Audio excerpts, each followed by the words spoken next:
Moi, je suis ingénieur de formation, ayant travaillé dans un bureau d'études calcul structure. Je pensais depuis très longtemps construire ma maison moi-même, de mes mains. C'est une ossature bois, fondamentalement, et c'est très utilisé en éco-construction d'une façon générale parce que ça permet une énorme liberté au niveau des remplissages, après des techniques de remplissage. L'ossature bois permet de faire quelque chose qui est souple, qui est très bien contreventé, c'est-à-dire qu'on n'a aucun risque au niveau fissuration, au niveau ouverture de la maison, s'il y a des problèmes au niveau des fondations. En plus, je trouve que c'est quand même merveilleusement beau dans un mur d'avoir des bois qui sont apparents. Du coup, là, il y a 100 000 francs, à l'époque, 100 000 francs de bois pour faire une maison de 300 mètres carrés, donc le coût est vraiment minime. Par contre, il y a quand même 7 mois de travail à deux, à temps plein, avec un ami charpentier pour le monter, parce que c'est du colombage. Pourquoi l'avoir fait moi-même? Parce que, à vrai dire, j'ai la chance d'avoir une épouse qui est ingénieure comme moi, qui travaille dans le spatial à Toulouse, et donc qui m'a permis d'arrêter complètement de travailler pour pouvoir faire la maison. Donc j'ai fait cette maison à temps plein. C'est une maison qui est grande. Il y a 300 mètres carrés de plancher au total, 150 mètres carrés au sol sur deux niveaux, 220 mètres carrés habitables, 160 mètres carrés chauffés. Et ici à Toulouse, même si le climat est clément, la Pointe, qui est un foyer fermé bois qui chauffe de l'air qui circule dans des masses. Le chauffage, actuellement, donc depuis 1996 qu'on habite ici, donc ça fait 8 ans, on n'a jamais dépassé de stère de bois de chauffage pour la saison de chauffe, donc de octobre à mars. Après donc les remplissages de toute cette ossature, c'est donc du torchis en grosse partie, donc c'est des baguettes qui sont horizontales dans le mur, prises dans des rainures dans chaque poteau, sur lesquelles sont enroulés des fuseaux de terre-foin, un mélange de terre-foin, donc de torchis. Là, on utilise du foin et non pas de la paille. Il y a pas mal de techniques de paille qui sont apprises dans les stages où on crée du torchis, de la matière en masse, et puis on en prend des morceaux et qu'on vient fixer sur un mur avec des ossatures, des petites ossatures secondaires, donc des lithos fixés sur le mur. L'avantage de la technique roulée, là, c'est que vu qu'on le travaille beaucoup plus à la main, justement, on peut pousser le dosage de végétal beaucoup plus loin. On peut arriver à faire quelque chose de beaucoup plus isolant. Et en même temps, ça permet de faire un mur qui est beaucoup plus résistant, d'après ce que disait Boistel, qui avait travaillé sur des restaurations de monuments anciens. Ce torchis, quand il est roulé, quand il est bien fait, bien sauvegardé de l'humidité, il tient pas mal de siècles sans problème, quoi. Là, mécaniquement, moi, j'accroche dedans des étagères, des choses facilement. Les autres remplissages ici, c'est des briques de terre comprimée, donc que j'ai faites moi-même avec une Géo 50, une presse à briques Géo 50 de chez Altec. On a fait à peu près 3000 briques avec mon père, donc stabilisées à la chaux, enfin la technique classique. J'ai fait aussi des adobes qui m'ont permis principalement de faire l'extérieur du mur courbe, l'extrado du mur courbe, parce que je voulais, pour faire un mur courbe, la partie intérieure des briques qui sont droites faites à la presse, il n'y a pas de problème, les extrémités sont rentrantes. Par contre, sur l'extérieur, tous les coins sont sortants. Et donc l'idée qui m'est venue, c'était de faire des adobes courbes. Donc j'ai fait un moule avec une face qui est courbe, et donc ça permet de faire un mur qui est parfaitement lisse, courbe, quoi. Donc ça, c'est technique très intéressante parce que justement l'adobe par rapport à la brique de terre comprimée permet beaucoup plus de liberté. En 2 ou 3 heures, vous faites le moule de la dimension, de la forme que vous voulez, et puis vous faites ce que vous voulez. On pourrait très bien faire des adobes rondes pour faire des poteaux ronds. Donc en général, on place toutes les pièces de vie, donc le séjour, cuisine, salon, des pièces principales. Ça pourrait être un atelier pour un artiste ou quelque chose comme ça. On les place contre la façade sud et plutôt contre la façade est, parce qu'il ne faut pas oublier que dans une maison, la courbe de température diurne et nocturne, elle est au plus bas le matin.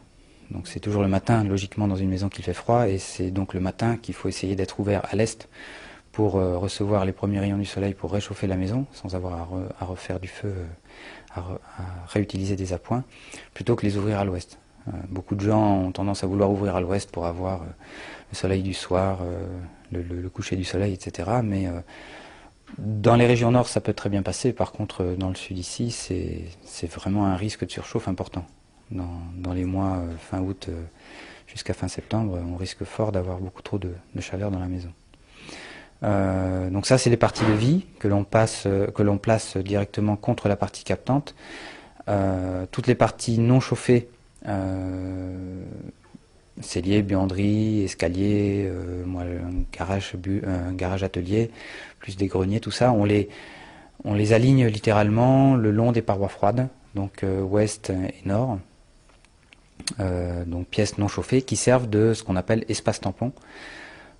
Ces espaces étant eux-mêmes bâtis, les murs étant faits avec des parois quand même isolantes, c'est-à-dire, j'insiste sur ce point-là parce que pas mal d'architectes font des maisons soi-disant bioclimatiques, mais tous les espaces tampons, ils les utilisent comme des choses, des éléments qui en soi sont isolants, alors que dès qu'on utilise des parois un petit peu isolantes, pas en étant très isolantes comme les autres parois, on obtient des gains bien meilleurs. Moi ici c'est assez spectaculaire, le torchis roulé que j'ai fait, donc où il y a à peu près, c'est un torchis dont j'ai poussé la technique à l'extrême, où je suis arrivé à peu près à 80% de végétal pour 20% de terre. Je suis beaucoup plus proche du terre-paille que du torchis classique, donc ça me permet d'avoir quelque chose qui est bien isolant, je pense. Bon, pas très isolant évidemment, mais assez isolant. Et on est toujours frappé de la différence de température entre l'espace chaud et l'espace dans le cellier, la température dans le cellier, à travers simplement une paroi de 15 cm de torchis. Voilà. L'autre volet, donc l'espace tampon, j'ai utilisé tout l'étage qui est des chambres. Bon, c'est un aménagement de maison relativement classique de ce point de vue-là. Les chambres sont placées au-dessus, servent en même temps d'espace tampon en hiver, c'est-à-dire que dans les chambres il fait moins chaud qu'en bas en hiver. En été évidemment il fait un peu plus chaud, donc bon ça évidemment c'est un peu l'inconvénient. Par contre, le dernier point de la bioclimatique fondamentale, c'est l'isolation par l'extérieur. Donc tous les autres murs, à part les espaces tampons, tous les autres murs, donc côté est, moi j'en ai quelques-uns sur le côté ouest, plus toute la toiture évidemment, toutes les parois extérieures des chambres là-haut, sont systématiquement faits avec des briques de terre à l'intérieur et de l'isolant derrière. Bon, moi ici en l'occurrence c'est du copeau de châtaignier récupéré chez un fabricant de parquet à Aspet, au fond de la Haute-Garonne. Et donc des parois encore à l'extérieur, soit côté est sur la terrasse c'est un bardage. Donc là j'ai gardé le principe de l'ossature bois qui était prévu initialement sur les premiers plans de la maison. Soit côté ouest j'ai pu faire un torchis extérieur mais le plus fin possible, 10 cm, qui sert de pot, quoi. Voilà. Donc j'ai des murs sandwich systématiquement. Parce que aujourd'hui en éco-construction on utilise beaucoup de techniques de chanvre banché, de terre-paille, voire de pisé en grosse épaisseur, que l'on dit, ou les monomurs, que l'on dit être des murs qui thermiquement sont bons. Moi je pense qu'il n'y aura de toute façon jamais rien de tel qu'un mur massif vraiment intérieur et puis un bon isolant derrière. C'est forcément bien meilleur. Le problème de l'isolant derrière, c'est qu'il faut une troisième peau. Il faut encore un autre élément derrière. Donc moi ici, c'est du bardage ou du torchis, mais c'est sûr que tout le monde ne peut pas se payer soit la main d'œuvre du torchis, soit le coût du bardage. Donc ça, c'est à chacun de trouver le moyen de faire la peau extérieure. C'est magnifique. Voilà. Donc moi, ce qui me plaît à montrer ici, justement, c'est les chambres, c'est de se dire que ces murs sont faits avec de la terre et des végétaux, des briques. C'est bâti à la terre et du sable. Dessus, les enduits, c'est de la terre, du sable et du foin. Dessus, j'ai passé des peintures à la caséine, entre guillemets bio, juste colorées à l'ocre. Et le résultat, c'est la contrainte que je m'étais fixée quand même pour les chambres, c'était de pouvoir passer l'éponge sur les murs. Dans les chambres d'enfants, un minimum de pouvoir nettoyer. Je ne vais pas dire que vous êtes des cochons. Et ça marche. Après, si sur la maison, il y a un élément important aussi du bioclimatisme normalement, c'est d'intégrer la maison au paysage, au relief, à la topographie. Donc ici on le voit sur la maison, la partie ouest donc par laquelle on arrive, l'auvent descend très bas et vient quasiment toucher le sol au maximum. Donc vu que je suis déjà contre un coteau qui est orienté quasiment plein sud, donc je suis bien protégé du vent du nord, à l'ouest je descends un maximum l'auvent le plus bas possible, histoire que les vents froids ouest et nord-ouest glissent littéralement sur la maison, quoi. Le fait aussi d'utiliser un plan de maison finalement relativement classique, à savoir les pièces de vie, les pièces techniques en bas, et puis toutes les chambres avec salle de bain, etc. en haut.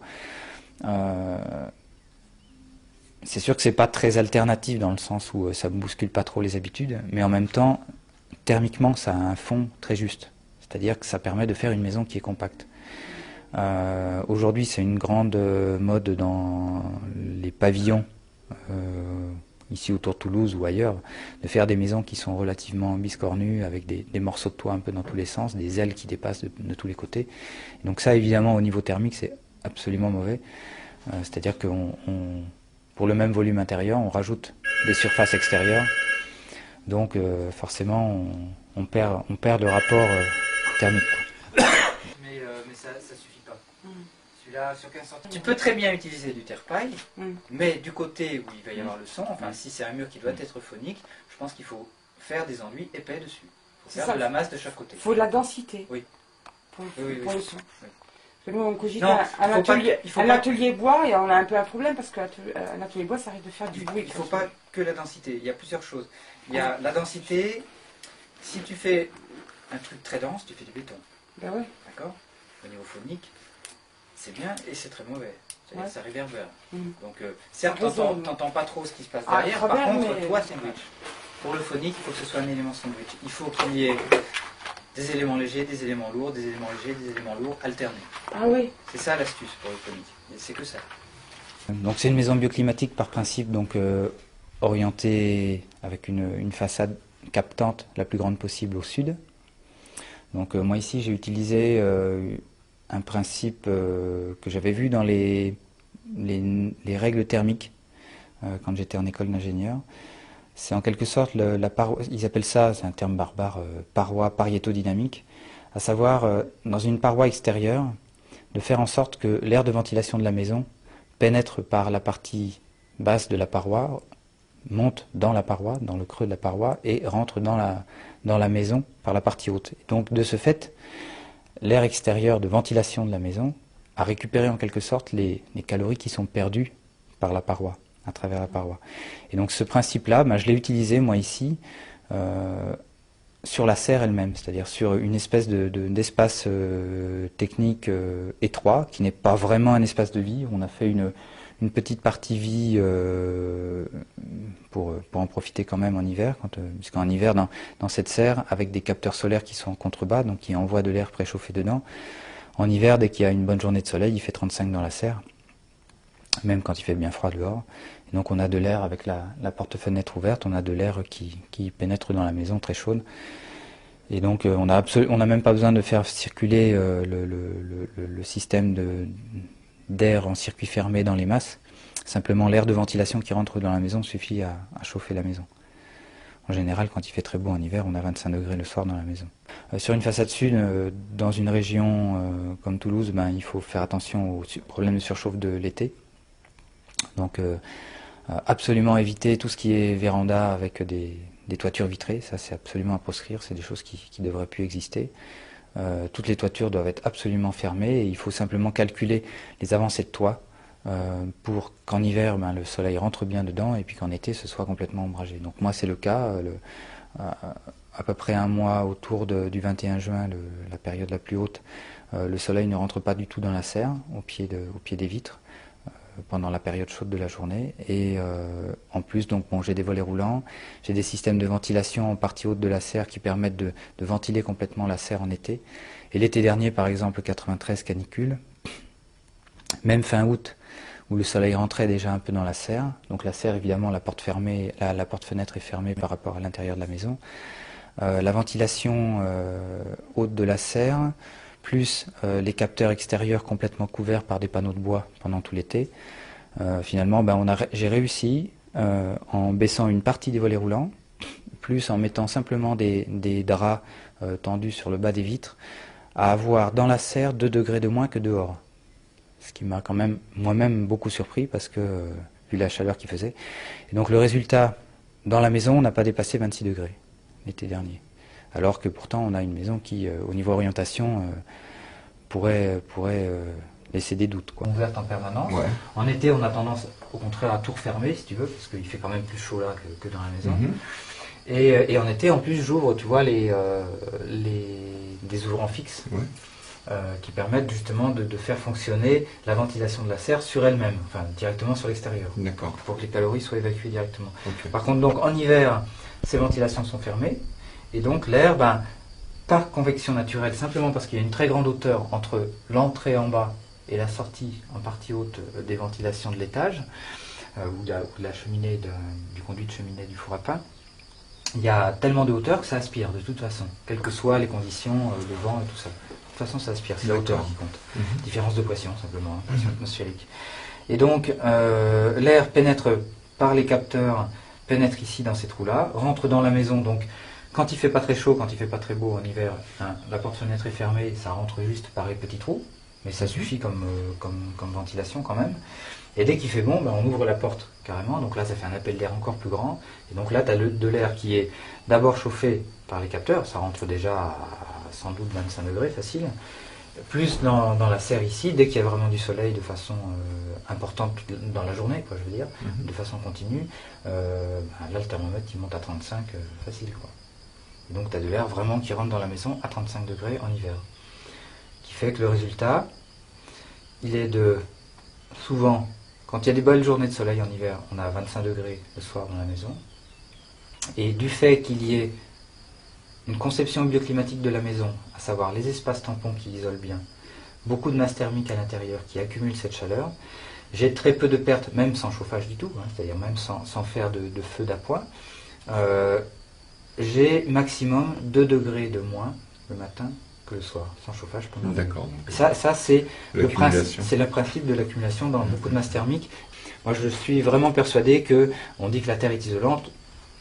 Oui et non. C'est un peu isolant, certes, mais ça permet de faire... c'est ce qui lui permet justement de faire de la masse thermique plus intéressante que du béton ou de la terre cuite ou de la pierre.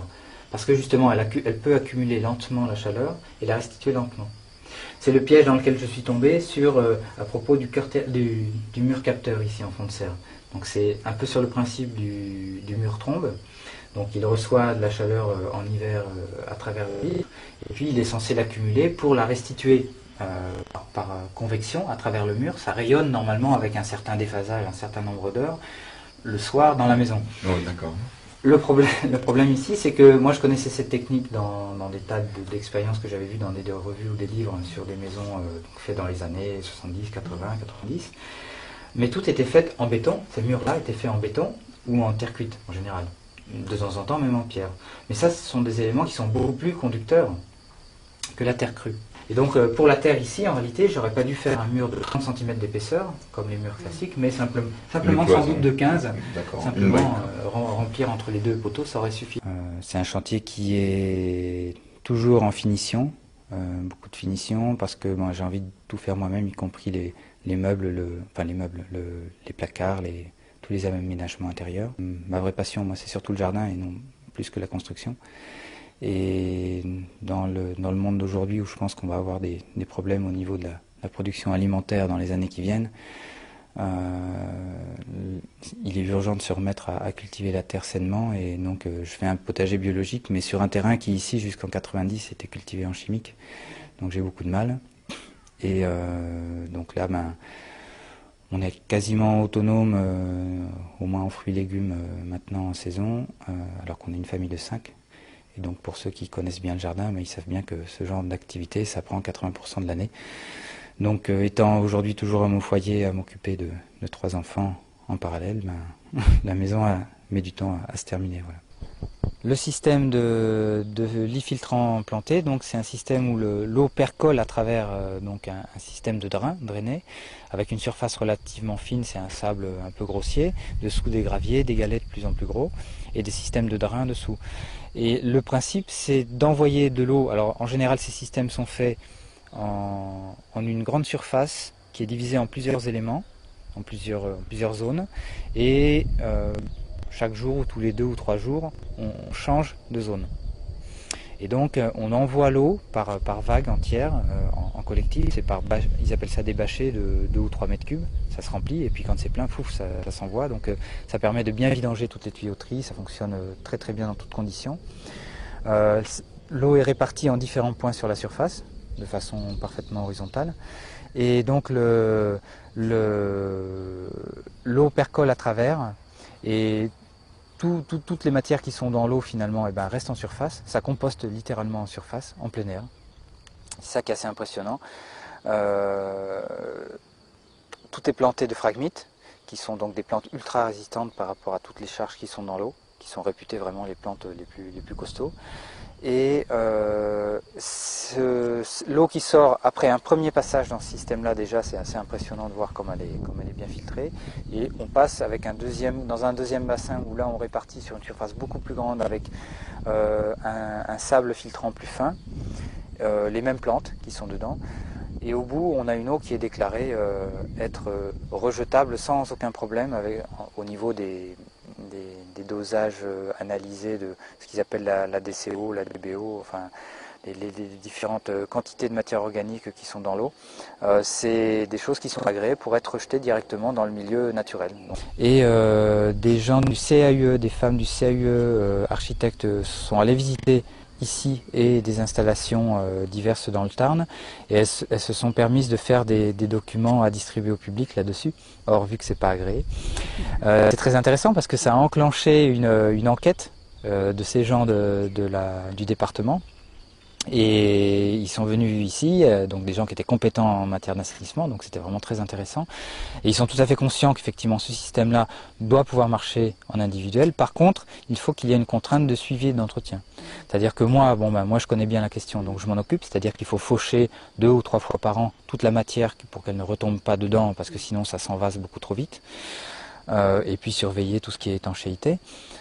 Donc ça, au niveau individuel, c'est pas compliqué. Ça aboutira au niveau agrémentation, au niveau déclaration, le jour où il y aura des entreprises, comme des entreprises qui font du suivi de parcs et jardins, en quelque sorte, qui auront un contrat, comme vous avez un contrat pour votre chauffe-eau à gaz ou n'importe quoi, et qui viendront chaque année 2-3 fois entretenir votre lagunage. Et ça, à mon avis, le jour où ça va commencer à se créer quelque part, ça va faire tache d'huile rapidement et on pourra enfin traiter les eaux usées sérieusement. Voilà.